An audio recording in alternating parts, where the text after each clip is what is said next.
What's up, folks? Back with another reaction, back with some more Aha. We're going back to the final tune on their 1985 debut album, Hunting High and Low. And I'm fascinated by the title on this one because it's Here I Stand and Face the Rain. Again, it's another title that has sort of a poetic, literary quality to it. There's also, to my mind, and the way that it hits my brain, there's sort of a defiance or at least a sort of a solidarity with oneself to stand up to perhaps oppressive forces, or at least forces that are inimical to human health, or at least human ability to act. If one is under sort of the burden of nature, it becomes more difficult to act and to behave. Although again, rain, I'm thinking of a Duran Duran song, Hold Back the Rain. I'm thinking of a punk song that uses rain as a metaphor. There are many, I think, artistic expressions that invoke the concept of rain, but are doing so like figuratively or metaphorically. So the rain could be some process or some challenge that someone has to face, and is here declaring that I will stand and face that. I will not back away from it. I will not cower. I will not, lay down and, prostrate myself before the forces of nature, so on. I am here to be taken into account. I'm here to stand up for myself. So again, it feels like there's maybe a sense of strength or even defiance in the phrasing of the title. Again, we'll have to see if rain is used in a more literal sense, although even then, if we are talking about raindrops falling upon you or so on, or like in the wind sort of like having to stand against it, I still feel like it could operate on like a figurative level, even if the imagery is a more literal rainfall. Nevertheless, we'll have to see how it manifests. But once again, wanted to give a shout out to all the Aha fans who found the channel or were already here, commenting on my Duran reactions or Depeche Mode reactions and so on. I really do appreciate you all, and I've enjoyed going through this obviously because I've done it sort of quickly. So I'm excited to move on to the next album. But let's get it. This is the final song on their 1985 album Hunting High and Low, and it's called Here I Stand and Face the Rain. Oh. Almost sounded like religious devotional singing at the beginning there. But now kind of like a Spanish guitar sort of vibe. Oh. And then some moody synth pop vibes. Okay.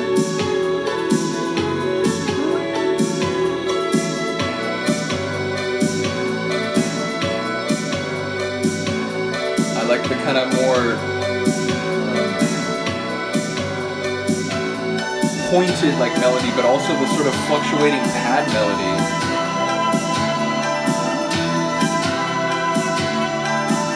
And the vocal melody. Ooh.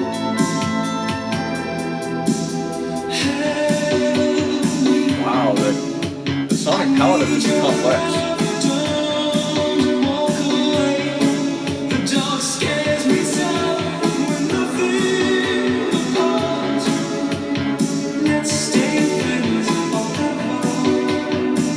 Dark scares him, and let's say friends forever. Here I stand and face the rain. I know that nothing's gonna be the same again.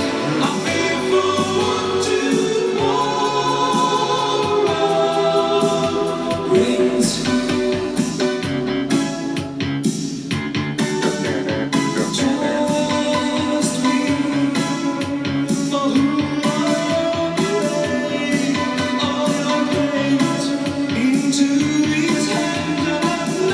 There are moments where almost reminds me of Chris Isaac a little bit. Again, like that's a compliment in both directions. Here I stand and face the rain. I know that nothing's gonna be the same again. I fear for what tomorrow. Here I stand and face the rain.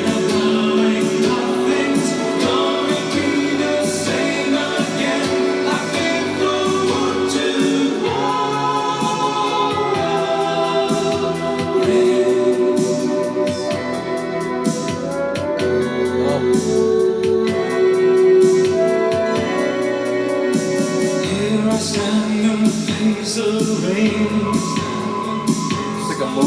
like progressive jazz in that section.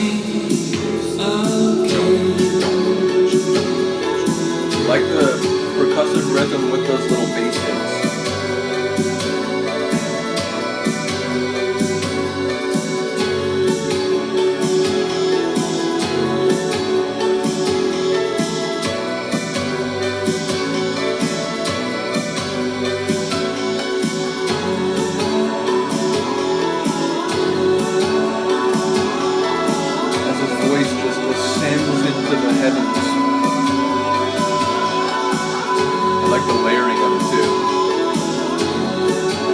Polyphonic with himself.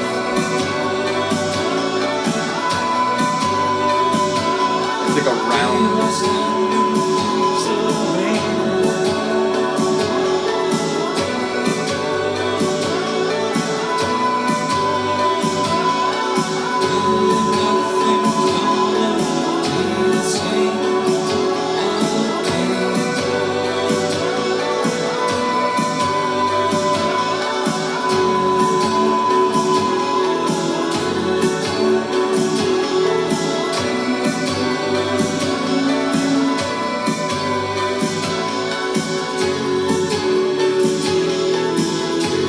I like having a kind of longer, not fully instrumental, but except for those sort of like hanging vocals, it was sort of a longer instrumental outro. I like that as the final tune on an album. I've talked about it in a number of different, reactions I've done for different groups. I often think about the way an album is composed. It's not just a collection of songs. A lot of times, whether it's a concept album specifically or just in terms of, the care and thought that goes into putting together an album in a certain order, beginning and ending an album with a certain track that may, serve that purpose better than others. And I think that was a great song to end the album with, in particular by the way the structure of the final part of the track played out. And that's a case where I don't mind the fade-out ending. I think the fade-out ending does work there, and it was a longer fade-out too. Sometimes my complaint is that it's a very quick onset and it fades very rapidly, and I felt like, oh wait, did they go beyond the recording time, and the people who ran the studio were like, that's it, man, we're just turning it down. But that felt more natural. So once again, shout out to a-ha. What an amazing debut album. What a remarkable album. And again, my understanding is, they sort of, being from Norway, they wanted to go to London, I think first, this is what a couple people have said, and sort of really make their mark on the industry, but as it turned out, they made their mark around the world and became a big hit in a lot of different places. So yeah, shout out to them. Very much looking forward to continuing to go through the material. Big ups to those of you who have already become part of this, and welcome to anyone who may be discovering this video before any of the other reactions for a-ha that I've done. But yeah, shout out to all of you. Big ups once again to Philip and Han Solo and Izzy and basically everyone who over time has made different material available to me. It's very exciting that I'm able to learn about these bands and go through some of their material despite not having the physical album yet. And I want to stress yet, because in many cases, including this one specifically, I absolutely will have to get a copy of the album at some point. So yeah, big ups to a-ha, big ups to a-ha, big ups to all of you, and I will see you next time. Peace.